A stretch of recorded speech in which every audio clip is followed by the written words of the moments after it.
First, ensure the vehicle is off and parked on a level surface.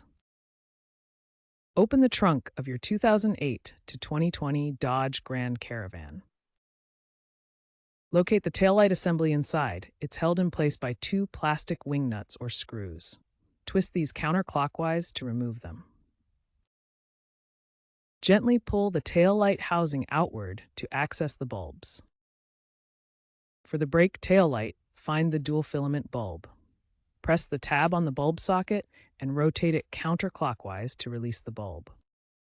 Handle the bulb with gloves to avoid leaving oils on the glass, which can cause premature failure. Take your new 3057 or 3157 bulb, checking your manual for the correct type. Insert the bulb into the socket, aligning the tabs, and twist clockwise until it locks securely. Push the taillight housing back into place on the Grand Caravan. Secure the housing with the wing nuts or screws, tightening them by hand until snug. Avoid over-tightening to prevent cracking the plastic. Test the new bulb by turning on the headlights and pressing the brake pedal. If the light doesn't work, double-check the bulb type and ensure it's properly seated. Also, check the fuse box under the dashboard for any blown fuses, which could indicate a wiring issue.